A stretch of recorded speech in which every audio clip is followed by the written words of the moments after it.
Bismillahirrahmanirrahim. I am Professor Dr. Sayyida Azra Batul. I am talking to you regarding the first chapter of Richard.T Froyen जो economic theory और का introduction है। तो हमने पीछे आपने देखा होगा कि पीछे हमने ये देखा है कि मैक्रो इकोनॉमिक्स क्या होती है, डेफिनेशन मैक्रो इकोनॉमिक्स की डेफिनेशन क्या है, वो कौन से वेरिएबल्स हैं जो मैक्रो इकोनॉमिक्स में स्टडी की जाते हैं, उनकी परफॉर्मेंस है, उनकी ग्रोथ है, रिसेशन में या एक्सपेंशन में वो कैसी सिचुएशन होती है, कौन सी इकोनॉमिक पॉलिसीज होती हैं। फिर ये डिफरेंट थ्योरीज का हवाला हमने दिया कि जी हमने देखा कि कहाँ से लेके जो ओल्ड ऑर्थोडॉक्सी थी क्लासिकल्स, फिर केन्जियंस इकोनॉमिक्स आई, फिर हम देखते हैं कि हमारे साथ साथ पैरेलल जो है मॉनेटरिज्म आया, मॉनेटरी इकोनॉमिक्स आया, वेलफेयर इकोनॉमिक्स चलती रही, न्यू क्लासिकल इकोनॉमिक्स चलती रही, फिर न्यू केन्जियंस, न्यू क्लासिकल्स और रियल बिजनेस साइकिल थ्योरीज का हमने जिक्र किया। तो अब क्योंकि हमें जाहिर है कि इस वक्त हम क्योंकि पढ़ रहे हैं मैक्रो इकोनॉमिक्स और सुपर पावर, ये बुक भी जो ज़्यादा इनका हवाला दिया गया है वो सारा अमेरिका के बारे में दिया गया है। हम इसके पैरेलल पाकिस्तान की इन्हीं टाइम पीरियड्स में जिसका हम जिक्र करेंगे, हम पाकिस्तान के हवाले से भी स्टडी कर सकते हैं, या आपका होमवर्क भी हो सकता है। तो आज हमें जो पढ़ना है, वो स्टडी करना है, वो हमें करना पड़ेगा कि post world war second, post WW2 का मतलब world war second, US economic performance हमने देखनी है। तो हमें उन्हीं वेरिएबल्स की परफॉर्मेंस देखेंगे ना जिनका हमने जिक्र किया था कि मैक्रो इकोनॉमिक्स में पढ़े जाते हैं। सबसे पहले फिर हम पढ़ेंगे कि आउटपुट ग्रोथ क्या हुआ है, trends in economic growth since the 1950s, highlighting periods of rapid expansion and economic downturns measured by changes in GDP। तो आपकी जो इकोनॉमिक परफॉर्मेंस है वो जीडीपी, हमने कहा था कि हम आउटपुट को जीडीपी से मेजर करते हैं। तो जीडीपी जो है वो उसको जब मेजर किया तो देखा कि 1950 से लेकर ऑनवर्ड हमने डिफरेंट टाइम पीरियड लिए हैं कि वहाँ पर रैपिड एक्सपेंशन और इकोनॉमिक डाउन टर्न यानी कि माशी तनज़ली किन किन दौर में हुई, यानी ग्राफ नीचे कब गया ऊपर कब गया, ये हम स्टडी करेंगे। आगे हम देखेंगे अनएम्प्लॉयमेंट, देखेंगे historical fluctuations in unemployment rates, देखेंगे with periods of high and low unemployment reflecting different economic conditions and policy responses के ये जो फ्लक्चुएशन अनएम्प्लॉयमेंट एम्प्लॉयमेंट में हुई उसकी वजह से इकोनॉमिक पॉलिसीज के रिस्पॉन्सेज ने क्या शो किया। फिर आगे हम देखेंगे कि इन्फ्लेशन है जो की period of high and low inflation को देखेंगे, क्या रेट्स हैं उनके, और उनकी हम कॉजेज को देखेंगे, इम्पैक्ट्स ऑफ इन्फ्लेशन ट्रेंड्स और ओवर द डेकेड्स, और उन डेकेड्स में मुख्तलिफ दहाइयों में ये इनके इम्पैक्ट क्या देखे। तो वही वाली बात है कि वो जो वेरिएबल हमने शुरू में किया था, मैंने आपको स्टूडेंट हमेशा ये कहती हूँ कि you should have a complete grasp on this variables, कि ये वेरिएबल्स हैं क्या, इनकी डेफिनेशन क्या है, इनकी क्या असरात इकोनॉमी पे रहे, और इनके बारे में गवर्नमेंट की पॉलिसीज क्या क्या थी। तो हम आगे चलते हैं। हम देखते हैं कि सबसे पहले, क्योंकि हमने कहा जी हमने पीछे अगर आप देखें तो हमने ये कहा है कि हमने आउटपुट देख रही है, अनएम्प्लॉयमेंट देख रही है, इन्फ्लेशन देख रही है, तो वन बाय वन हम इनको देखेंगे। सबसे पहले नंबर पे जी post world war second US economic performance output, हम हवाला देंगे फिगर 1.1 का। अब वो फिगर 1.1 पर जाने से पहले मैं थोड़ा सा इसको देखूं, बताना चाहती हूँ कि it shows the growth rate of output for the United states for the year 1953 से लेकर 2010 का डेटा दिया गया है। और उसके बाद आप देखें ये 50 साल से ऊपर का डेटा है। The output measures in figure in real gross domestic product, output को हमने जीडीपी से मेजर किया है। ग्रॉस डोमेस्टिक प्रोडक्ट जो है वो मेजर्स करता है current production of goods and services को। Real means that the measures in figure 1.1 have been corrected for price changes. मैंने पहले भी बताया है कि रियल का मतलब है कि अगर हमने आज की आउटपुट को हमने किसी बेस ईयर पे लिया है तो रियल आउटपुट की तरफ हम इशारा करते हैं। The data measures measure growth in quantity of goods and services produce. ये डेटा जो है वो growth of goods and services की उनको ग्रोथ को लेता है। The data in the figure show considerable variation in GDP growth over the past 5 decades। ये जब किताब लिखी गई तो 5 दहाइयों में जो इसकी जो फ्लक्चुएशन थी उसको शो करेगा। तो इसका मतलब ये है कि फिगर पॉइंट 1 हमारे फिगर जो है वो 5 जो है हमारे पास है फिगर 1.1 वो क्या शो कर रही है। During the 1960s, there was steady, relatively high growth in GDP। हम आगे जाके फिगर्स को देखते हैं कि 1960s में अगर देखा जाए तो ये 60s के अंदर हमारा जो कर्सर है ये 51 से ऊपर आप चले जाएं तो ये 60s के अंदर हमें जो स्पाइक नजर आती है वो बहुत हैवी है कि 1950 60s के अंदर ग्रोथ रेट जो है वो बहुत एनुअल। ये देखें इस डायग्राम को गौर से देखें कि ये एक्स एक्सिस पे ये ईयर्स दिए गए हैं और वाई एक्सिस पे जो है वो हमारे पास परसेंटेज है चेंज इन रियल जीडीपी 1953 से लेकर 2010 तक। तो ये इसका थोड़ा सा समझ लें। हम पीछे चलते हैं। In all other decades there were years of negative growth. अगर हम अगले सालों पे चले जाएं तो हमारे पास ये रियल नीचे आया है फिर ऊपर गई है फिर नेगेटिव यानी कि नीचे चले गया है फिर ऊपर चला गया है फिर नीचे आ गया है फिर ऊपर चला गया फिर काफी नीचे आ गया फिर काफी ऊपर चला गया एकदम और फिर काफी नीचे आ गया। इसी तरह अगर हम देखें तो ऊपर जा रहा है फिर नीचे थोड़ा सा है फिर ऊपर चला गया। साल आप देखते हैं किस साल के आगे है और ये फिर नीचे फिर ऊपर। सो यहाँ बहुत बड़ा स्पाइक बना फिर आगे नीचे आया फिर ड्रास्टिक चेंज आया फिर ऊपर गया थोड़ा सा ऊपर गया फिर ऊपर गया फिर नीचे आया और 2011 में आप देखते हैं कि आगे जाके ऊपर चला गया। तो यहाँ पर एक हमें जिग जैग सा नजर आता है भूल भुलैया से नजर आती है। ये देखती ये बताता है कि यूएसए में 1953 से लेकर 2010 तक कहीं भी annual percentage change in real GDP जो है वो कंसिस्टेंट नहीं रहा। कभी बहुत बड़ी नेगेटिव चेंज आई है कभी बहुत बड़ी पॉजिटिव चेंज आई है। सो you may say that there were years of negative growth, GDP decline in at least 1 year.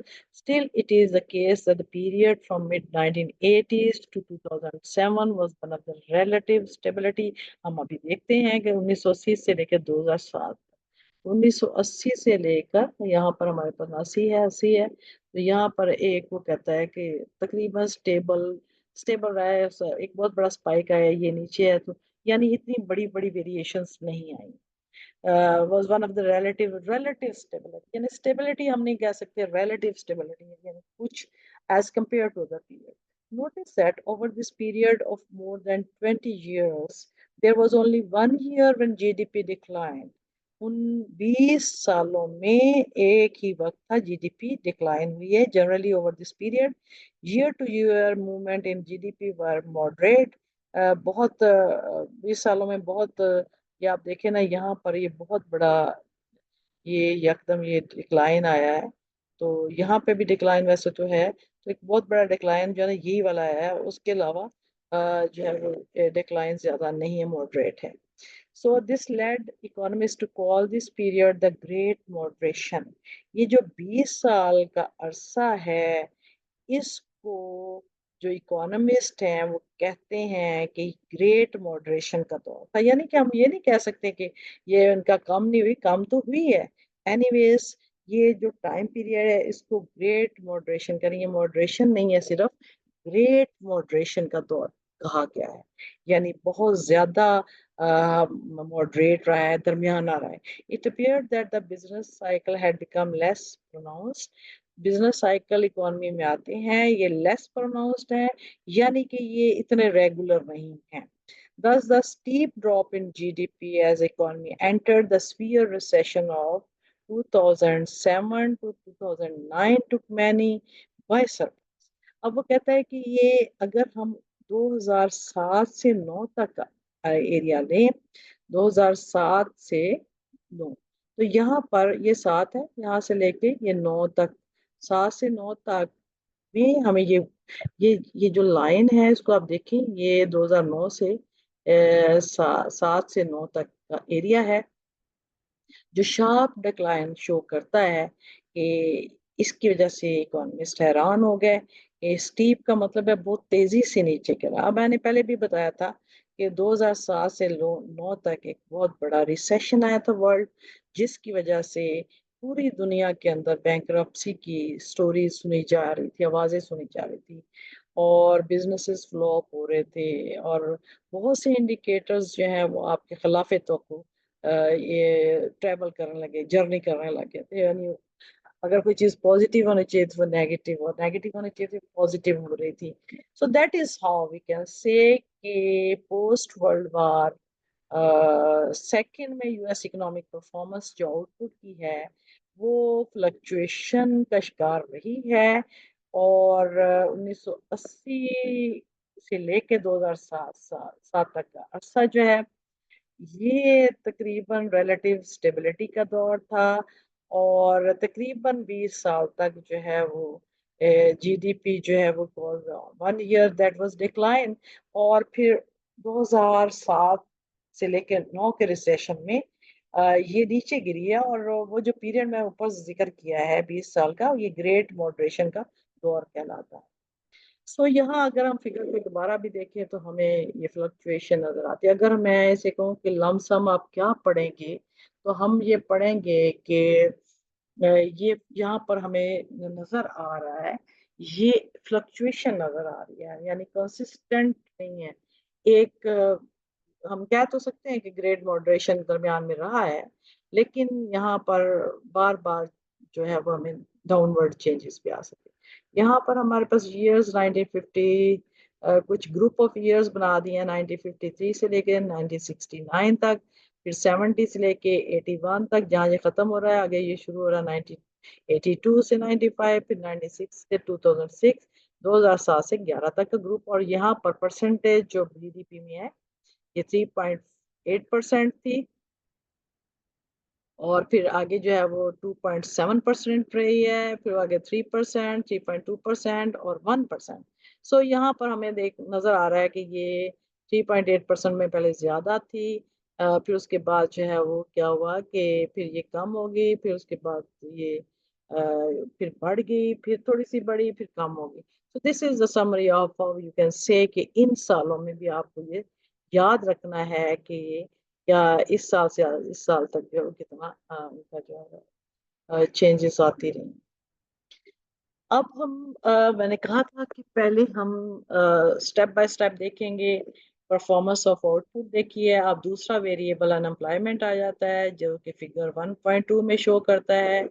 ये 1953 से ही शो कर रहा है, और ये unemployment rate is a percentage of the labour force that is not employed, यानी labour force का वो हिस्सा जो एम्प्लॉयमेंट है। मैंने पहले भी कहा है इसका फॉर्मूला क्या है कि टोटल लेबर फोर्स क्या होती है, कि आपके एम्प्लॉयड जमा अनएम्प्लॉयड एम्प्लॉयड को जमा करें तो टोटल लेबर फोर्स बनती है, और उसके ऊपर अगर हम अनएम्प्लॉयमेंट रखकर डिवाइड लेबर फोर्स से डिवाइड करें और अंडर से मल्टीप्लाई करें तो हमारे पास अनएम्प्लॉयमेंट रखेंगे तो अनएम्प्लॉयमेंट रेट आएगा, अगर ऊपर हम एम्प्लॉयड रखेंगे तो employment rate आ सकता है। So the slower output growth in the post 1970 period is reflected in rising unemployment during these years. Student ये बात याद रखें कि अनएम्प्लॉयमेंट और एम्प्लॉयमेंट कह दें या अनएम्प्लॉयमेंट कह दें, और आउटपुट इनका चोली दामन का साथ है, यानी जहां पर आप देख रहे हैं कि आउटपुट बढ़ती है वहां पर यकीनन एम्प्लॉयमेंट भी बढ़ेगी और अनएम्प्लॉयमेंट कम होगी। लेकिन अगर आउटपुट आपकी स्लो है तो आउटपुट कौन बनाता है, लेबर ही बनाती है ना। तो अगर आपकी आउटपुट स्लो है तो लेबर भी आपकी जो है वो बेरोजगार होगी। आप क्योंकि अपना स्केल ऑफ प्रोडक्शन लो कर देते हैं, छोटा कर देते हैं, जिसकी वजह से आपको कम लेबर की जरूरत पड़ती है, बहुत सी लेबर लेड ऑफ होती है, बहुत सी ओवर टाइम जो वर्क आप कर रहे हैं वो खत्म कर देते हैं, जिसकी वजह से लेबर अनएम्प्लॉयमेंट के पूल में इजाफा होना शुरू हो जाता है। तो यही हम देखते हैं कि 1970 की दहाई के अंदर ऐसा हुआ कि अमेरिका में आउटपुट की ग्रोथ स्लो हुई तो साथ ही अनएम्प्लॉयमेंट रेट भी बढ़ गया, यानी एम्प्लॉयमेंट रेट कम हो गया। As can be seen in figure 1.2 which shows average unemployment rates for selected periods। आपके पास अनएम्प्लॉयमेंट रेट है in the late 1990s there seemed to be a reversal of this trend. 1990 के बाद ये trend reverse हो गया as unemployment rate fell to 30-year low of just 4%। यानी 1990 की दहाई में अनएम्प्लॉयमेंट रेट कम हो गया, कम होकर सिर्फ 4% पे रह गया, जो तारीख का कम तरीन अनएम्प्लॉयमेंट रेट में से था। सो पता चला कि ये जो 1970s में जो साइकिल था वो रिवर्स हो गया, यानी बिजनेस साइकिल की बात है। Then as output growth slowed down after 2000, सन 2000 में आउटपुट इनकी स्लो हुई, the unemployment rate rose to nearly 6%। फिर क्या हुआ, अगला फेज आया 2000 का, जिसमें कि क्या हुआ, अनएम्प्लॉयमेंट रेट जो है वो 4% से बढ़कर 6% पे हो गया और यकीनन आउटपुट भी स्लो हो गई। Although this rate is not especially high by the standard of the previous recession, unemployment did remain high even as output growth picked up after 2002। 2002 में क्या हुआ, उसके बाद क्या हुआ कि वो कि आउटपुट जो है वो ग्रोथ पिक्ड अप, यानी आउटपुट की ग्रोथ तो बढ़ी लेकिन अनएम्प्लॉयमेंट जो है वो हाई ही रहा। अब इसकी क्या वजह, causing talk of jobless recovery.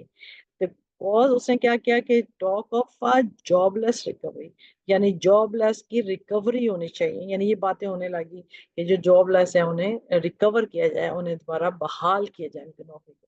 Unemployment rose sharply during the most recent recession beginning in 2007 and unemployment तेजी से बढ़ गई during the recession of 2007 to 9 and has remained very high, और ये बहुत हाई रही more than 2 years to the recovery के लिए। अब मैंने ये जो सारा स्केच आपको बता दिया, आगे चल के हम डायग्राम में देखते हैं, फिगर में देखते हैं। हम देखते हैं फिगर में कि यहाँ पर जो है वो यहाँ पर ईयर्स एज, क्योंकि हम ये टाइम सीरीज डेटा लेते हैं तो यहाँ ईयर्स 1953 से लेकर 2011 का डेटा है, और यहाँ पर हमारे पास परसेंटेज में है अनएम्प्लॉयमेंट रेट।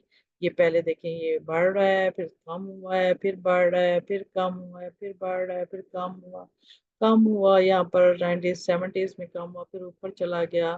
फिर अनएम्प्लॉयमेंट है, ये एम्प्लॉयमेंट नहीं है, बेरोजगारी है, फिर बढ़ गई बेरोजगारी, फिर नीचे आई, फिर बढ़ गई, फिर नीचे आई, यानी फिर बढ़ गई, फिर नीचे आई, फिर बढ़ गई, फिर नीचे आई।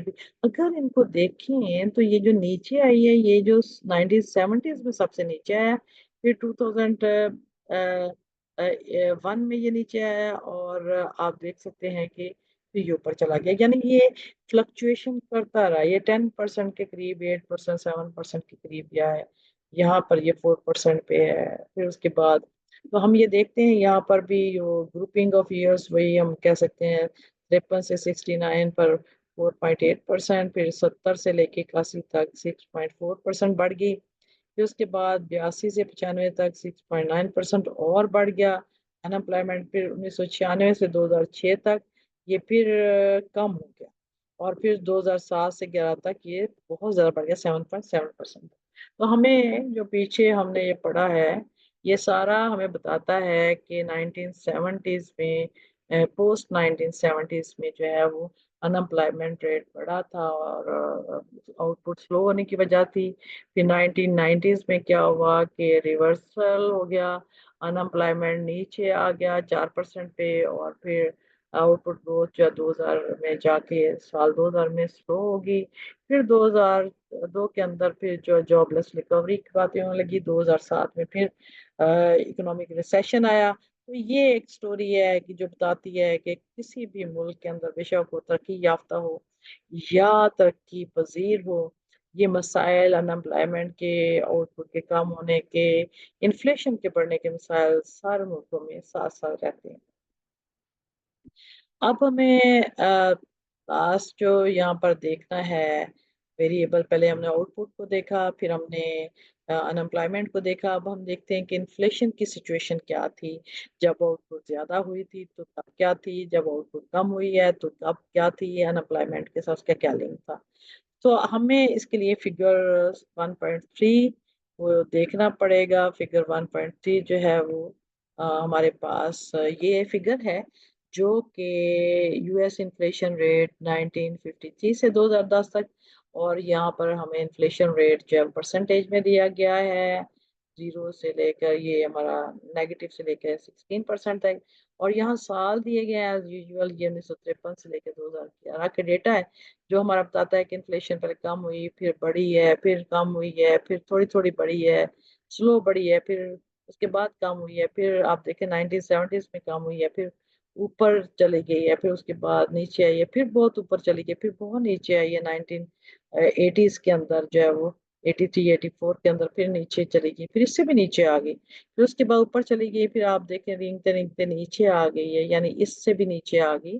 और आप 2009 और 11 में आप देख लें कि ये फिर नीचे चली गई है। इसी तरह ये शो कर रहा है 1.4%, 2.6% बढ़ गई है, फिर 8%। 1970s में ए 80 में ये 8% तक इन्फ्लेशन होगी। उसके बाद यकदम 1982 से लेकर 95 तक जो है वो 3.8% है, और फिर 1996 से 2006 तक ये और कम होगी, और फिर 2007 से लेकर 10 तक और इन्फ्लेशन कम होगी। लेट्स गो बैक एंड सी, हमारे पास जो वेरिएबल्स हमारा आता है, सॉरी हम पीछे जाएंगे, ये देखें कर से, सॉरी हम आगे चले गए। अच्छा, अब इसमें ये शो करता है सारा, मैंने आपको बता दिया है। We use a price index that measures the aggregate or general price level relative to base year. The inflation rate is computed as a percentage rate of change in the price index over a period of change है। ये percentage में ये करता है। Figure 1.3 जो है inflation rate is measured as CPI. मैंने कहा था कि इन्फ्लेशन को मेजर करने की कई टर्मिनोलॉजी हम यूज करते हैं। एक कंज्यूमर प्राइस इंडेक्स सीपीआई जिसे कहते हैं, producer price index PPI, GDP deflator कहते हैं। लेकिन यहाँ पर मैंने पहले भी कहा था कि ज्यादातर जो मेजर हम यूज करते हैं वो है हमारा CPI. CPI measures the retail prices of a fixed market basket. अब ये नई चीज आ गया, मार्केट बास्केट है। मार्केट हमने बास्केट हमने फर्ज करना है कि एक बास्केट है, उसके अंदर हमने retail prices, fixed prices of fix, हमने एक बास्केट फिक्स बनाई है, एक लिस्ट बना ली चीजों की, और उन्हीं चीजों की कीमतों को हमने बार बार देखना, और सेवरल थाउजेंड गुड्स उसमें शामिल हो सकती हैं जो कि हाउस होल्ड परचेज करते हैं, यानी वो तमाम चीजें जो हाउस होल्ड परचेज करते हैं उनको several thousand goods and services हो सकती हैं। उनकी हमने लिस्ट बना ली, उसको हम कहते हैं कि ये बास्केट में डाल दिया, और उनकी हम क्या करते हैं, measure the retail price of, इनकी जो रिटेल प्राइस है वो हम मेजर करते हैं। It can be scene from figure and table 1.3 that the inflation rate was low and relatively stable in 1950s। 1950s के अंदर जो है इन्फ्लेशन रेट जो है हमारी क्या थी, लो एंड रिलेटिवली स्टेबल रही 1950s में, एंड अर्ली 1960s 1950 की दहाई में और 1960 की शुरू में ये इन्फ्लेशन रेट रिलेटिवली स्टेबल रही है। इन so in the late 1960s an upward trend in inflation is apparent, कि अब जो इन्फ्लेशन का जो ट्रेंड है 1950s और अर्ली 1960s में, हम आगे चलते हैं देख लेते हैं इसको।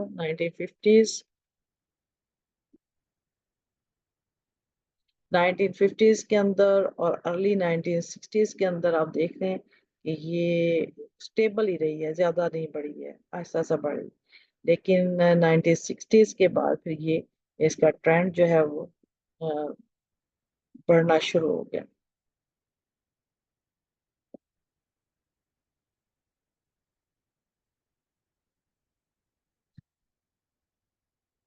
सो we can say in the late 1960s, an upward trend in inflation is apparent. So this upward trend continued and intensified in 1970s. 1970s में आपको पता है कि बहुत बड़े एक माशी तूफान उठे थे, कॉस्ट ऑफ प्रोडक्शन आए हुए थे, तो वहां पर ये अपवर्ड ट्रेंड इंटेंसिफाई हो गया, यानी बहुत शिद्दत तक कर गया। The early 1980s were a period of disinflation। अगर 19 80s का अर्ली पीरियड तो इन्फ्लेशन की बजाय disinflation, meaning a decline in the inflation rate. So inflation का मतलब है कि प्राइसेस में इजाफा, और डिसइन्फ्लेशन का मतलब है प्राइसेस यानी इन्फ्लेशन में कमी। तो 70s में यहाँ इन्फ्लेशन में इजाफा हुआ, 80s में वहाँ डिसइन्फ्लेशन में इजाफा हुआ, यानी डिक्लाइन आ गया इन्फ्लेशन में। The inflation rate remained Fairlie low through out the 1980s। 1980s को फेयरली लो, लोगों ने कहा ये 1980s में ग्लोबलाइजेशन स्टार्ट होना शुरू हो गया, शायद उस वजह से थी, but there were several reason. There was an upward blip in inflation rate in 1990s. 1990 में upward blip आई, यानी चेंज आया, partly due to a sharp rise in energy prices. 1980s में एनर्जी प्राइसेस में तेजी से इजाफा हुआ after Iraq's invasion of oil rich Kuwait 1990s के अंदर, सॉरी, कि ये कुवैत के ऊपर इराक का जो वार, कुवैत इराक वॉर थी, उसकी वजह से जो है वो 1990s में जनरल प्राइस लेवल अमेरिका में बहुत हाई हो गया। यहाँ मैं सिर्फ ये बताते चलूँ कि कुवैत और इराक दो इस्लामिक कंट्रीज हैं जो गल्फ में हैं, और ये 1990s में इनकी जंग शुरू हो गई थी। Kuwait war is also called a gulf war, क्योंकि ये गल्फ के अंदर थी इसलिए इसे हम गल्फ वॉर कहते हैं। ये कब शुरू हुई थी? ये शुरू हुई थी 2 अगस्त 1990, 1990, 2 अगस्त। तो ये शुरू हुई जब इराक ने इन्वेड किया किसके ऊपर? कुवैत इस्लामी मुल्क के ऊपर, and claim that Kuwait had been a part of Iraq in the history. Kuwait कभी इराक का हिस्सा रहा था, इसलिए इराक अपने हिस्से को वापस लेना चाहता था। So there was a military response from the USA coalition. USA की जो कोalition थी उनकी तरफ से फिर एक जो फौजी रद्द अमल का सामना करना पड़ा।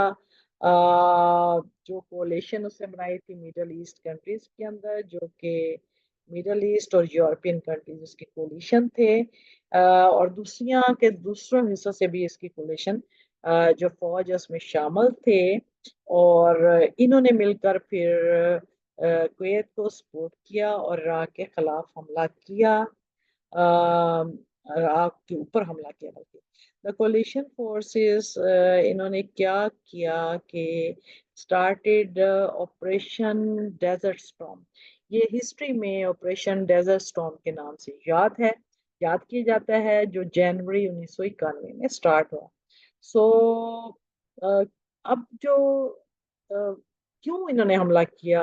कोलिशन गवर्नमेंट ने इसलिए किया, अमेरिका ने, कि कुवैत को लिबरेट किया जाए, आज़ाद किया जाए इराक से।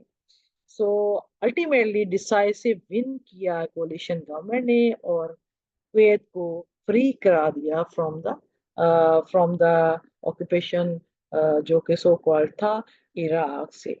सो ये कन्फ्लिक्ट जो है वो फार रीचिंग इफेक्ट डालती है पूरी दुनिया के ऊपर, क्योंकि ये इराक और कुवैत दोनों ही बहुत बड़े ऑयल के जखीरे यहाँ पे हैं, कुएं हैं, ऑयल प्रोड्यूस करते हैं, ऑयल एक्सपोर्ट करते हैं।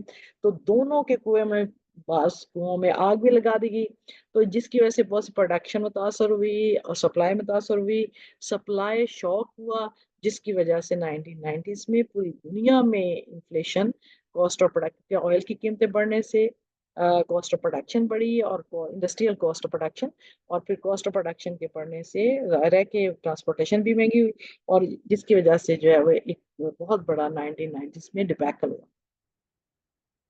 This was reversed as energy prices fell with the Allied victory in the Persian Gulf War in the early 1990s.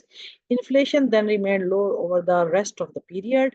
A new element considering the behavior of the CPI or other indices is suggested by the dip below zero in the inflation rate in 2009, as shown in figure 1.3. तो ये 2009 में ये dip हुई, यानी नीचे आ गई, negative.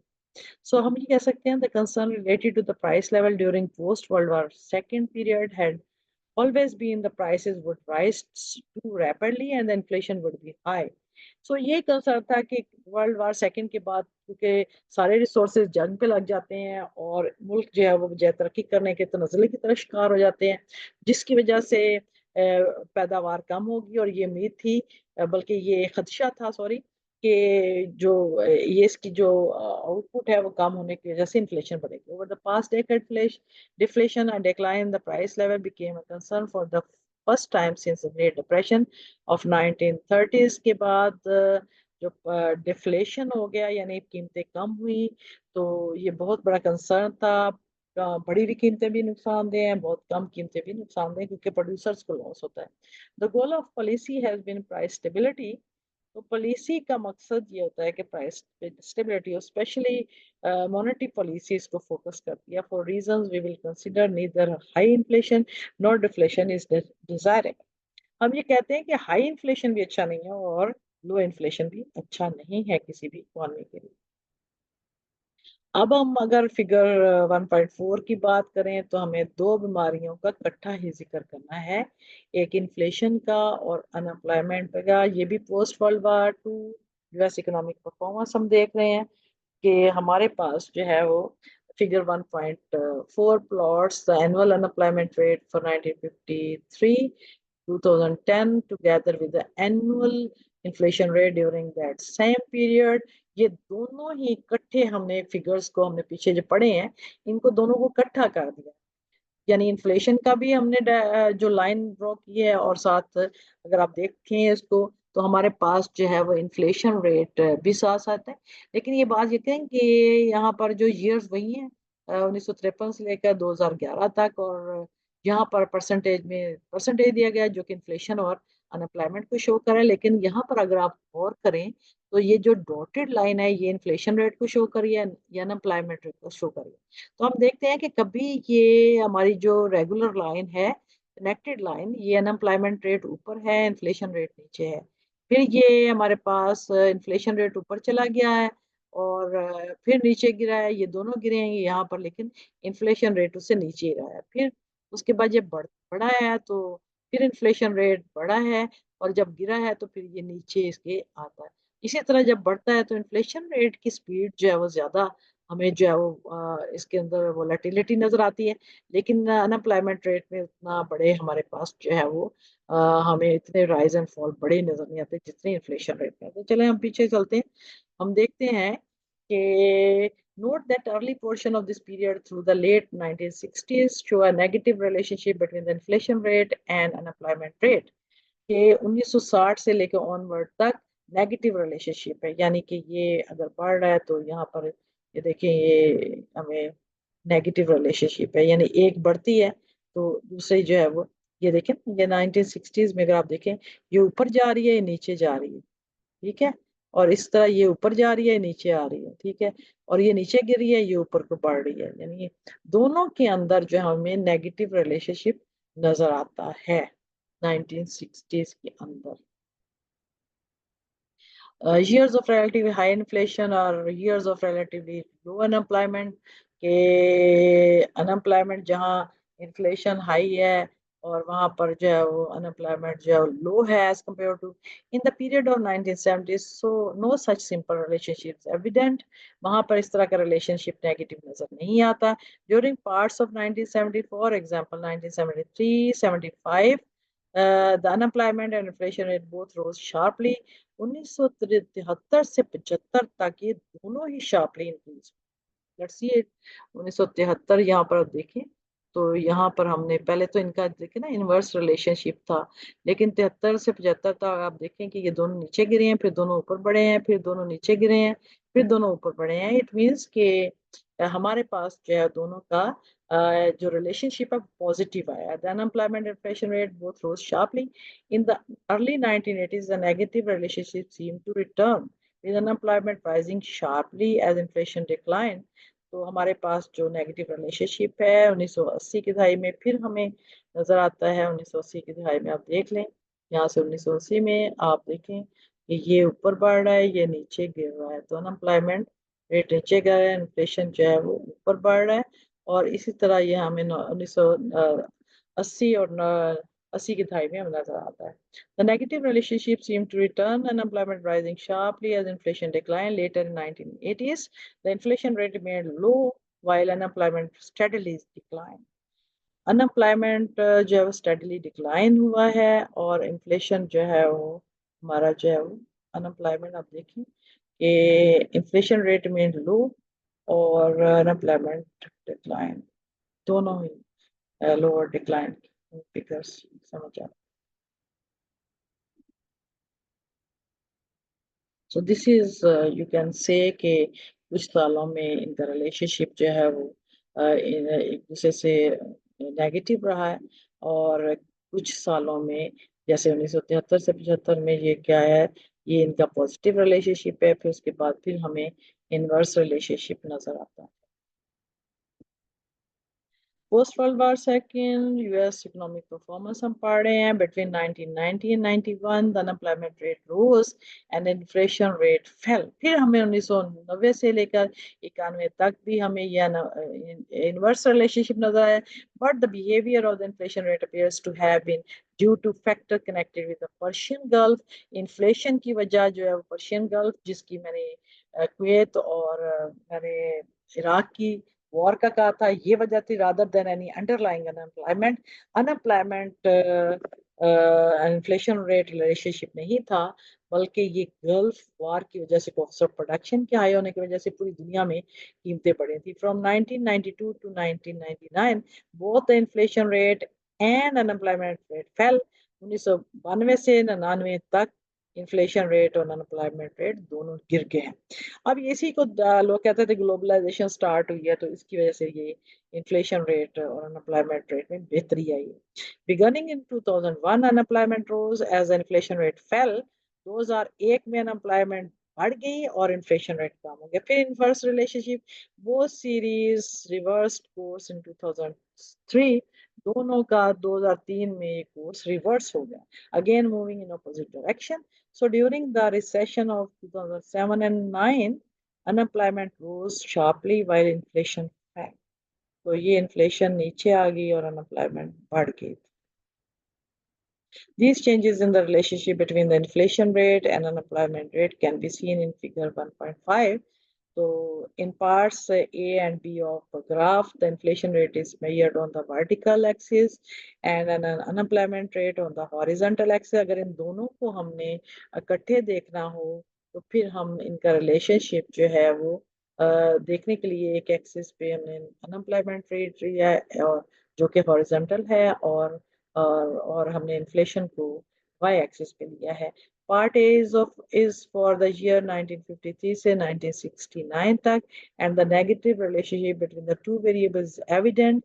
Part B is for 1970 to 2010।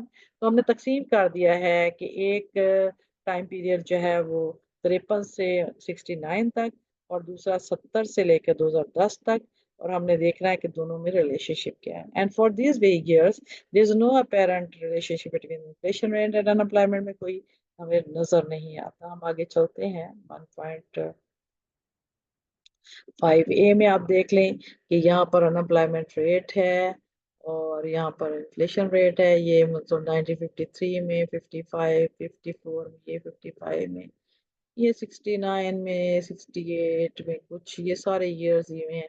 ये हमने ना कोई बकायदा लाइन ड्रॉ नहीं की हमने इनके डॉट्स लिखे हैं और ये क्योंकि यहाँ पर अनएम्प्लॉयमेंट है यहाँ इन्फ्लेशन है तो दोनों का जो कोऑर्डिनेटेड पॉइंट है वो ये पॉइंट्स हमें आते हैं। तो हमें एक ना कोई रिलेशनशिप अगर इसको लाइन खींचे ना तो हमें हमें इनवर्स रिलेशनशिप नजर आ रहा है। ये 1969 और 53 से लेकर 69 तक उन्होंने बात की थी। लेट्स सी अगेन 53 से 69 तक का जो डेटा है यहाँ पर एक सिस्टमैटिक रिलेशनशिप हमें नजर आता है। अगर हम इनकी एवरेज लाइन ड्रॉ करें अगर हम इसका कोई ओएलएस इस पे रन करें तो हम एक रिग्रेशन लाइन फिट कर सकते हैं जो यकीनन इनके दरमियान में आएगी। तो ये नेगेटिव रिलेशनशिप पर यानी अनएम्प्लॉयमेंट बढ़ता है तो इन्फ्लेशन रेट जो है वो कम होती है एंड वाइस वर्सा। अगले डायग्राम में अगर हम देखें तो यहाँ पर जो ईयर्स हैं वहां पर क्योंकि हमने ईयर्स जो है वो हमने डिसइंटीग्रेट किया है इनको। हमने कहा था कि 1953 से 69 तक, फिर 70 से 2010 में। हम देखते हैं कि दोनों में ये एरा के अंदर क्या फर्क हमें नजर आता है। अब अगर इसको देखा जाए तो यहाँ पर हमें कोई सिस्टमैटिक रिलेशनशिप, ये तो सीधा सीधा नजर आ रहा है, कोई शेप नहीं नजर आती कि लाइन हम इधर ड्रॉ करें या इधर ड्रॉ करें। So there is no relationship systematic unemployment inflation rate में। हमें यहाँ पर अनएम्प्लॉयमेंट रेट है या इन्फ्लेशन रेट है, ये ईयर्स लिखे हुए हैं, कोऑर्डिनेटेड पॉइंट है, ये यहाँ पर कंसंट्रेट तो हो रहे हैं, बट ये एक अनऑर्गेनाइज पैटर्न बना रहे हैं, जिसको नेगेटिव स्लोप भी नहीं हम कह सकते, पॉजिटिव नहीं। अगर हम इसे कहें तो यहाँ से शायद इसकी लाइन ऐसे वर्टिकल भी बन सकती है, लेकिन हम ये कह सकते हैं कि इस टाइम पीरियड में हम देखते हैं कि रिलेशनशिप 1970 से लेकर 2010 में कोई सिस्टमैटिक रिलेशनशिप इन्फ्लेशन और अनएम्प्लॉयमेंट में नहीं है, लेकिन 1953 से 69 तक एक नेगेटिव रिलेशनशिप हमें नजर आ रहा है। इनवर्स रिलेशनशिप, जिसे हम तारीख के इकोनॉमिक्स में फिलिप्स कर्व के नाम से मौसूल करते थे कि इनवर्स रिलेशनशिप पाया जाता है अनएम्प्लॉयमेंट और इन्फ्लेशन रेट में। और फिर हम स्टैगफ्लेशन का दौर आता है जहां पर के 1972 से 75 तक हम देखते हैं कि वहां पर इन्फ्लेशन और अनएम्प्लॉयमेंट दोनों ही बढ़ जाते हैं। So, the US federal budget and trade deficits, as has been noted, the period from the mid 1980s and 2007 has been termed the Great Moderation. हमने पहले भी कहा है कि 1980 की दहाई से लेकर 2007 तक का जो अरसा है ग्रेट मॉडरेशन का था, पीछे हम पढ़ चुके हैं, क्योंकि रिलेटिव स्टेबिलिटी थी आउटपुट ग्रोथ के अंदर इन सालों में, और इन्फ्लेशन वाज मॉडरेट थी for such a period. However, there was concern over two structural imbalances, लेकिन यहाँ पर वो के ये इंडिकेटर तो ठीक थे, लेकिन यहाँ पर एतराज जब किया जाता है कि यहाँ 1980 से लेकर 2007 तक कुछ खराबियां हुई। वो क्या था? There was concern over two structural imbalances. One, large federal budget deficit as a skyrocketing foreign trade deficit. कि क्या हुआ कि पहली तो बात यह है कि फेडरल बजट डेफिसिट हुआ। फेडरल बजट कैसे डेफिसिट होता है कि उनके अखराजात उनकी जो है वो इनकम से, रेवेन्यू से कहीं तजावज कर गए। और दूसरा क्या सेटबैक हुआ कि sky rocketing foreign trade deficit, यानी दो डेफिसिट इकट्ठे आ गए। एक आपका इंटरनल डेफिसिट जिसे हम बजट डेफिसिट कहते हैं, दूसरा आपका एक्सटर्नल डेफिसिट जिसे हम ट्रेड डेफिसिट कहते हैं, यानी एक्सपोर्ट से कमाई जाने वाली जो रेवेन्यू था, वो आपकी जो रसीद थी वो कम पड़ गई और इंपोर्ट का बिल ज्यादा हुआ। तो आप ये कह सकते हैं कि दोनों सूरतों में अमेरिका के अंदर problem, these concerns grew as the economy slipped into a deep recession. ये हत्ता कि ये दोनों कंसर्न बढ़ते चले गए और इकोनॉमी जो है वो 2007 से लेकर 2008 तक में ये रिसेशन में चली गई। तो 1980 से 2007 तक ग्रेट मॉडरेशन रहा, लेकिन 7 से 8 तक ये दो जो डेफिसिट थे, इंटरनल डेफिसिट और एक्सटर्नल डेफिसिट, जिसकी वजह से इकोनॉमी जो है वो स्लिप्ड इनटू डीप रिसेशन, यानी गहरा रिसेशन, यानी सर्द बाजारी, बिजनेस फ्लो। ये हम इनको हम डिस्कस कर चुके हैं। ठीक है, फिर यहाँ पे भी कंसंट्रेशन है। आगे हम पोस्ट वर्ल्ड वार सेलिंग इकोनॉमिक परफॉर्मेंस अगर आप देखें तो हमारे पास फेडरल बजट डेफिसिट जो है वो आप देखें, यहाँ पर ये डेफिसिट, ये कंसिस्टेंसी थोड़ी बहुत लो 2007 में अगर आप देखें कि एकदम शार्प डिक्लाइन 2009 में आया और फिर ये नीचे की तरफ चला गया। ये हमारे पास जरा बैलेंस जो हमारे पास इन डॉलर्स दिया गया, तो ये हमारे पास मुसलसल हमें नजर आ रहा है कि ये खसारा रहा है, फेडरल बजट डेफिसिट रहा है। और ये यकदम जो है आप देखें, ये 1999 से 2001 तक ये ऊपर बढ़ा, फिर ये नीचे आया, फिर बढ़ा, फिर नीचे आया, फिर ये काफी नीचे आ गया। ये बजट डेफिसिट की है। फिर इसी तरह बैलेंस्ड गुड्स एंड सर्विसेज, ये हमारे पास US balance on goods and services, ये भी हमें ऐसे नजर आ रहा है कि मुसलसल ये सहारा रहा है। फिर ये ऊपर हुआ, फिर ये नीचे आया, और ये मुसलसल हमें नजर आ रहा है।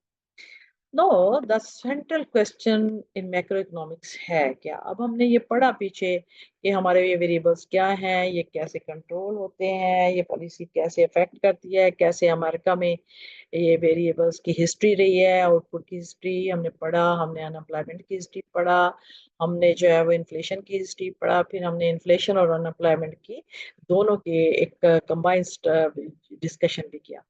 Now, the central question in macroeconomics, the data in the foregoing tables and figures suggest, ये फिगर क्या बताते हैं? Some important macroeconomic question.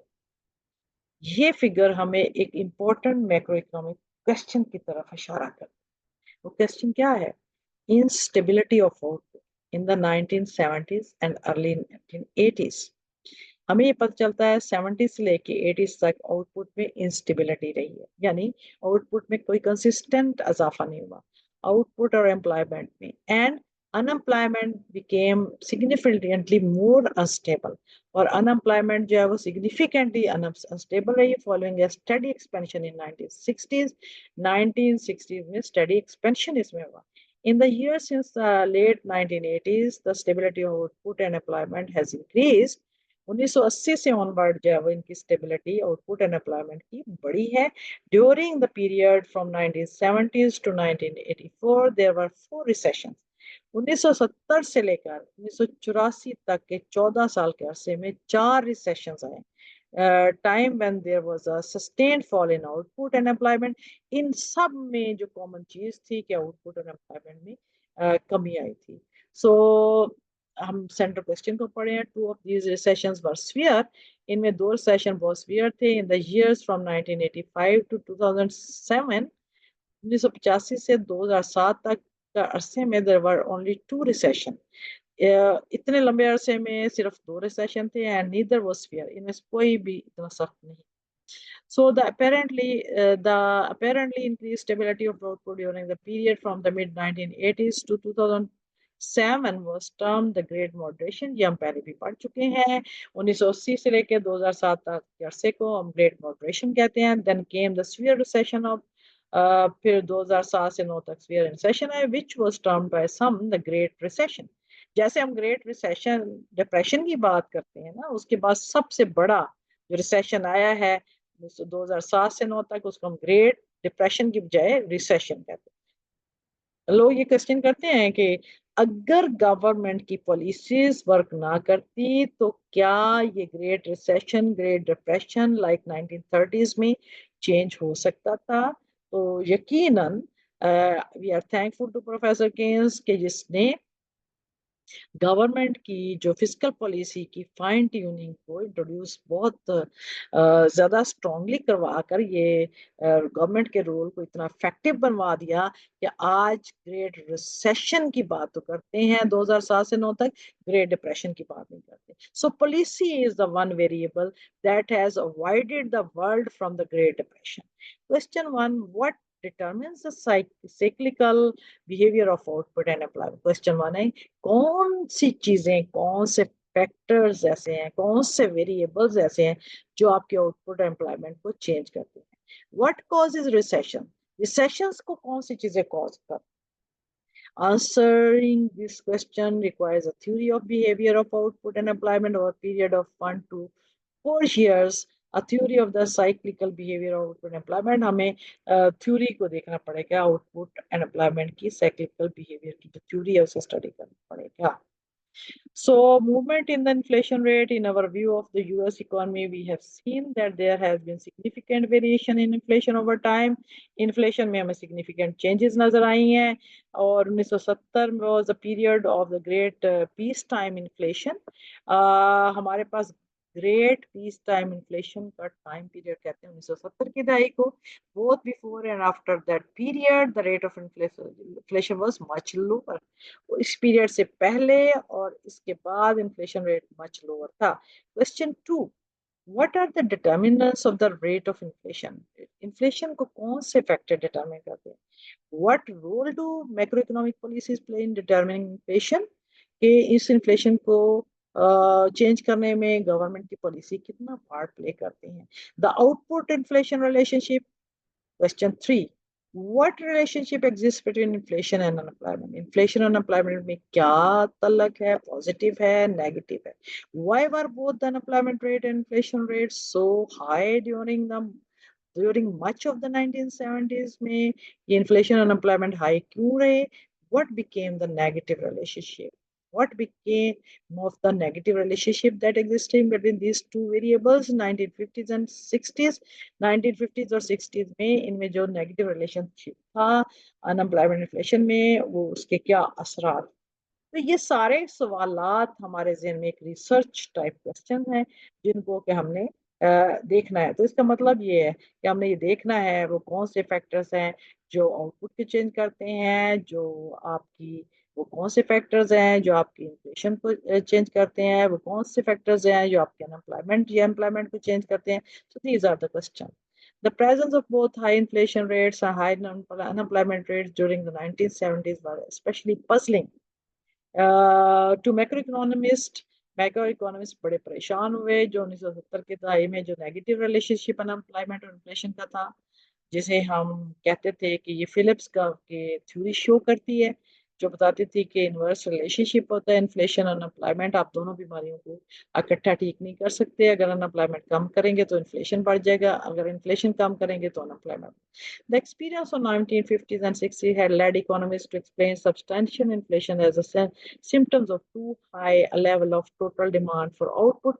तो फिर इकोनॉमिस्ट ने कहा कि 1950 की दहाई में और 60 की दहाई में जो इन्फ्लेशन थी वो लोगों ने जो आउटपुट की डिमांड के बढ़ने की वजह से बताई, यानी डिमांड फुल इन्फ्लेशन उसकी वजह थी।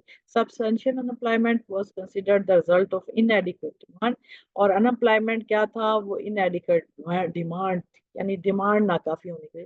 तो पता चला कि आउटपुट की डिमांड और ही आपकी मुल्क के अंदर इन वेरिएबल को डिटरमिन करते हैं। This explanation is consistent with the negative relationship between inflation and unemployment during 1953 to 69 period as shown is हम पहले भी डिस्कस कर चुके हैं।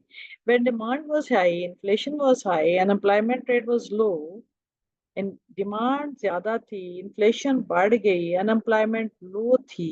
व्हेन डिमांड वाज लो, तो डिमांड जब लो थी, inflation was low, but unemployment was high.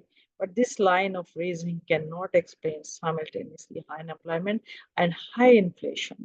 Total demand for output cannot be both too high and too low. So हम ये सारी चीजें हमने डिस्कस करनी है।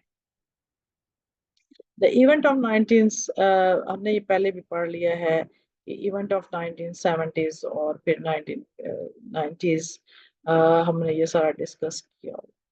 Growth slow down and turn turn around. What explains the decline in growth rate of output? के output में growth rate में कमी क्यों आई? एज मेजर्ड बाय जीडीपी, जिसको हम आउटपुट को जीडीपी से मेजर करते हैं। ओवर द इयर्स आफ्टर 1970 सवाल ये पैदा होता है कि 1970 की दहाई के बाद जो है वो साल के बाद आउटपुट जो है वो क्यों कम हुई? As we saw in table 1.1 output grow at an average rate of 3.8% और द 1953 पीरियड जो है वो कंपेयर टू ये 2.7% थी। फिर ये 3% होगी 1970-81 में और 1982 1985 95 में। सो ये चेंज होता रहा है। Accompanying the decline in output growth for decline in growth of labor productivity, real wages, तो क्या हुआ कि आउटपुट सिर्फ डिक्लाइन नहीं हुई ग्रोथ में, बल्कि क्या हुआ ग्रोथ ऑफ लेबर प्रोडक्टिविटी भी कम हुई और रियल वेजेस भी कम हुई। ज़ाहिर है जब आप आउटपुट कम करेंगे लेबर लेड ऑफ होगी, लेबर की सप्लाई ज़्यादा होगी, लेबर की डिमांड कम होगी तो लेबर की प्राइसेस यानी वेजेस रियल वेजेस कम हो जाएंगे। By the mid 1990s many American especially young people were complaining about the shortage of good job। 1990 की दहाई में बहुत से लोग शिकायतें करने लगे अमेरिकन कि उन्हें जॉब नहीं मिल रही अच्छी। Over much of the period, there was also the question of shortage of job as per se. This was certainly the case after the deep recession in 2007 and 9 वहां पर भी आप देखते हैं कि जॉब्स कम।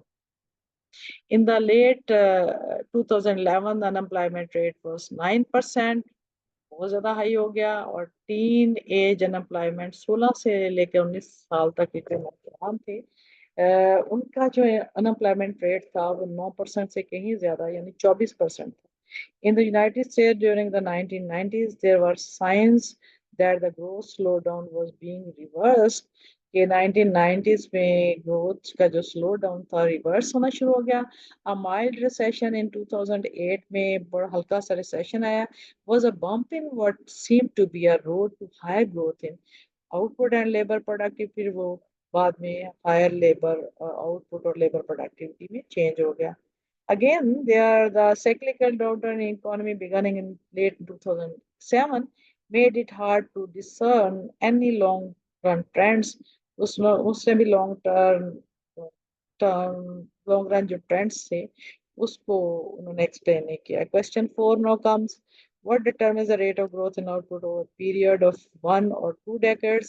एक या दो दहाइयों के दरमियान में आउटपुट को कौन सी चीजें डिटरमिन करती थी over longer period such as a century. One एक सेंचुरी में इन चीजों इन्हें कौन सी चीजें determine what can ask one can ask this question for one country across time period और अक्रॉस कंट्रीज। ये मुख्तलिफ मुल्कों से भी सवाल हो सकता है मुख्तलिफ सालों में। Why have some countries grown very rapidly and some, क्या वजूहत है कि कुछ कंट्री ने बहुत तेजी से तरक्की की और कुछ ने बहुत स्लो थे। What are the implications of deficit and surpluses? As the US federal budget deficit rose rapidly in the 1990s, 1980 के दहाई में इनका फेडरल बजट बहुत तेजी से जो है वो डेफिसिट में गया। Observers speculated about their effects, तो इन्होंने इसके लॉन्ग लास्टिंग इफेक्ट्स को स्पेकुलेट किया, अंदाज़ा लगाना शुरू किया कि ये जो बजट आपका डेफिसिट में जा रहा है इसका इकोनॉमी पे क्या असर आता है। The Financial Times asked whether the economy was headed for a rendezvous with disaster, कि क्या इकोनॉमी में डिजास्टर हो जाएगा।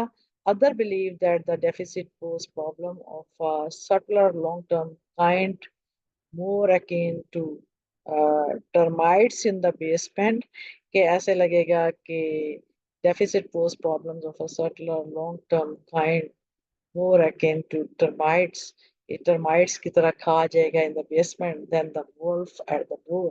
ये wolf at the door की बजाय ये termite की तरह इकोनॉमी को खा जाएगा यानी दीमक की तरह खा जाएगा आपका budget deficit.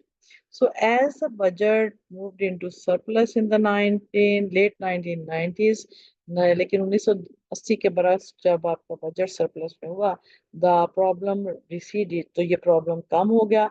So there was actually concern about the huge projected surpluses, which implied that national debt would be retired completely by 2012। और फिर साथ ही क्योंकि हमने देखा था कि इनका इंटरनल डेफिसिट भी था, एक्सटर्नल डेफिसिट भी था, और ये ह्यूज प्रोजेक्टेड सरप्लस होंगे, actually concern about the huge projected surplus होंगे, विच इम्प्लाइड दैट नेशनल डेट जो है वो 2012 तक रिटायर हो जाएगा यानी खत्म हो जाएगा। The concern were unwarranted.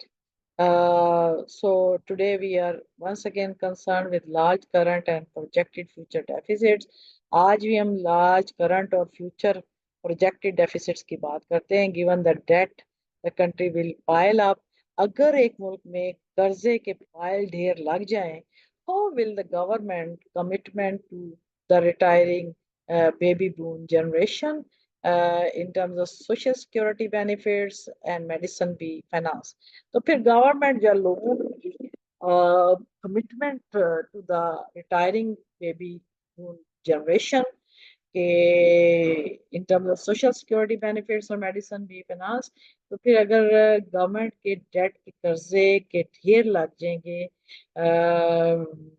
जो हमारे बेबी बूम रिटायरिंग कमिटमेंट से रिलेटेड हैं और जो कि सोशल सिक्योरिटी के बेनिफिट और मेडिकल के बेनिफिट हैं, उनको फिर गवर्नमेंट फाइनेंस कैसे करेगा, यानी वो कैसे लोगों का भला कर सकेगा। अगर उसके एक्सपेंडिचर ऑलरेडी ही ज़्यादा हुए तो वो कैसे लोगों पर पैसा खर्च कर सकेगा। Will government borrowing to finance the deficit raise interest rate.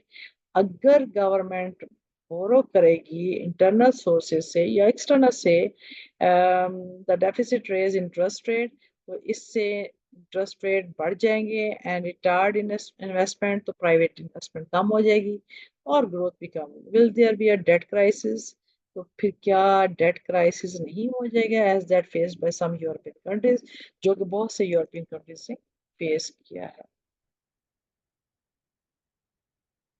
Now we come to the rapidly growing US trade deficit. पहले हमने इंटरनल डेफिसिट की बात की थी, अब हम एक्सटर्नल डेफिसिट की बात करते हैं कि ये भी कॉज ऑफ कंसर्न है। United states effectively borrows from abroad, कि अमेरिका दुनिया से का बड़ा मकरूज है तो अपने डेफिसिट को फाइनेंस करने के लिए, अपने पैसे की कमी पूरा करने के लिए बाहर से कर्जा लेता है। This continuing deficits have been mirrored by growing US foreign date.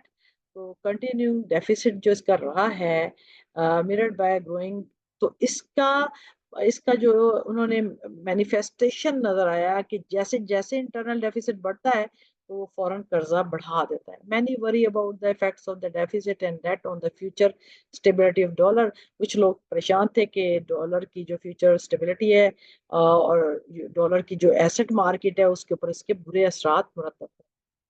By 2006, the trade deficit has grown to 6% of GDP. 2006 तक आपका जो डेफिसिट था ट्रेड का, वो जीडीपी का 6% तक था। Questions about sustainability of deficit in this range were widespread, कि इस के वाइड स्प्रेड जो थे वो क्वेश्चन थे कि ये डेफिसिट रहेगा और इन दिस वाइड स्प्रेड कि ये जो डेफिसिट है कहीं ये बढ़ भी जाएगा। Then the downturn in the economy cut import growth. फिर क्या हुआ कि डाउनटर्न इन द इकोनॉमी जब आया तो नजली का शिकार हुई। इसकी वजह से उन्होंने अपनी इंपोर्ट की ग्रोथ को कट डाउन किया faster that export growth.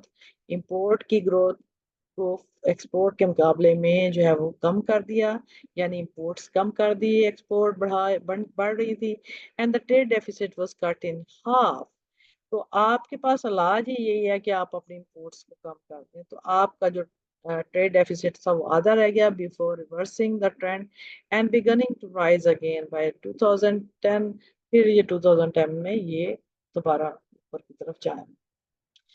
So stability of output हम देखते हैं कि 1960s में post 1970 instability analysis of why the economic stability of the 1960s gave way to more volatile period in following decades। फिर ये सारा हम डिस्कस कर चुके हैं, इसको मैंने एक पिक्चर की शक्ल में बनाया है कि 1960s में हुआ, फिर उसका इफेक्ट जो 1980 से 2007 तक ग्रेट मॉडरेशन रहा और रिड्यूस्ड इकोनॉमिक वॉलेटिलिटी और इकोनॉमिक स्टेबिलिटी है। फिर 2007 में ग्रेट रिसेशन आ गया, causes and impacts of the severe economic downturn starting 2007 and effects on the economic stability। ये हमने 1960 से लेके 1980 और 7 फिर 7 ऑनवर्ड हमने देखा है कि स्टेबिलिटी कैसे मुतासर रही। इन्फ्लेशन ट्रेंड्स आप देखें 1950 से 60 में a period of low and stable inflation contributing to economic stability रही है। फिर ये 1970s में great peacetime inflation driven by oil shocks, wage prices spiral and other factors। फिर उसके बाद 1980 में क्या हुआ है, आज तक क्या the period of disinflation and efforts to maintain price stability to monetary policy and other measures. ये मैंने सारी चीजें ये पहले डिस्कस की हैं, ये थोड़ा सा एक ओवरव्यू आपको दे रही हूँ। फिर अनएम्प्लॉयमेंट को देखें तो 1950-60s में लो एंड स्टेबल अनएम्प्लॉयमेंट रेट्स थी कंट्रीब्यूटिंग टू इकोनॉमिक प्रॉस्पेरिटी। फिर क्या हुआ कि 1970 और 80 में अगर आप चले जाएं तो rising unemployment due to economic shocks and structural changes and shift in policy है। फिर 1990s में प्रेजेंट में आज तक हम देखते हैं periods of fluctuations in unemployment with recent trends influenced by great recession and subsequent. तो ये तीनों वेरिएबल्स का मैंने एक ओवरव्यू भी दे दिया है। इसी तरह आउटपुट इन्फ्लेशन डायनामिक्स हैं। 1953 से 1969 तक negative relationship between inflation and unemployment रहा है, वेयर हायर इन्फ्लेशन वो associated with low unemployment rate. फिर 70 से प्रेजेंट टाइम में more complex and changing relationship between inflation and unemployment influenced by various economic theories and policies. recent observation है कि insights from 1990s and 2000s examining the interplay between these variables in different economic contexts। तो अभी तक भी economist जो है वो searches कर रहे हैं कि ये रिलेशनशिप मोर कम्प्लेक्स होता जा रहा है इन दिस कम्प्लेक्स वर्ल्ड। फिर उसके बजट डेफिसिट की अगर देखें तो स्मॉल बजट डेफिसिट था, ओकेशनल सरप्लसेस थे, और reflecting a stable fiscal environment है 1950 और 60 में। उसके बाद फिर अगर आप चले जाएं 1980 से 90 तक का ये there emergence of large persistent budget deficit due to increase government spending and tax cut से अगर हम देखें फिर उसके बाद तो 2000 एंड प्रेजेंट में ये trend causes recent deficit, including the impact of economic policies, recessions, and stimulus measures। ये भी एक ओवरव्यू मैंने इसका दिया है। फिर ट्रेड डेफिसिट आप देख सकते हैं कि initial emergence of trade deficit है यूएस इकोनॉमी में become more integrated with the global market 1970 तक। फिर उसके बाद 80 से 90 तक ballooning trade deficit due to changing in trade policies, globalisation and shift in comparative advantage. फिर उसके बाद 2000 से लेके आज तक हम देखते हैं कि high level of trade deficits and their implication for US economy, including concerns about foreign debt and economic stability। ये भी हमने ओवरव्यू में दिया है। ग्रोथ स्लो डाउन हमें 1970s में causes of reduced economic growth including productivity decline, wage stagnation and structural challenges थे। फिर उसके बाद 1990s के दहाई में reversal was signs of economic recovery, renewed growth, driven by technological advancement, globalization and policy reform। 2007 में क्या हुआ ट्रेंड था impact of recession on growth and subsequent economic efforts and challenges। So implications of deficit and surpluses, हम इसकी implication पढ़ते हैं कि क्या थी। बजट डेफिसिट की long term impacts of budget deficit on investment, इनके असरात ये जो सारी इकोनॉमी को हमने पढ़ा है। जब बजट डेफिसिट हुआ तो उसके लॉन्ग टर्म इन्वेस्टमेंट के ऊपर इफेक्ट हुए हैं, इंटरेस्ट रेट के ऊपर उसके ऊपर इम्पैक्ट हुए हैं, इकोनॉमिक ग्रोथ को उसने इफेक्ट किया है, और फिस्कल सस्टेनेबिलिटी को भी इफेक्ट किया है।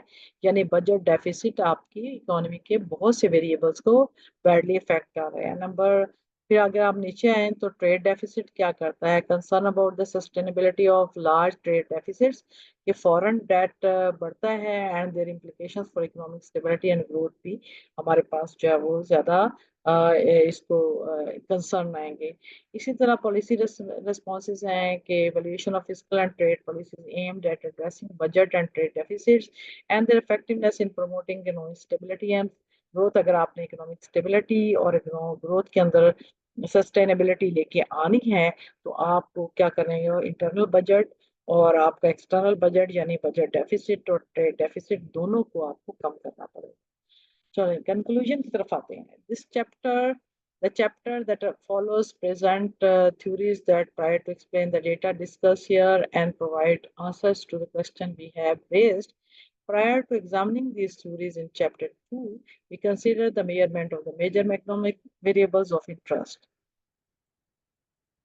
So हम ये कह सकते हैं कि हमने जो चैप्टर स्टार्ट किया था आगे हम इसको बढ़ाएंगे, और आज के लिए हमारे पास जो हमने लेक्चर दिया है ये इतना जो कंसर्न है हमारा इसको हम ख़त्म करते हैं। और आज के लिए जो है वो हम जूम की जो मीटिंग है हमारी इसको हम जो है वो ख़त्म करें। So we are going to stopping our lecture, and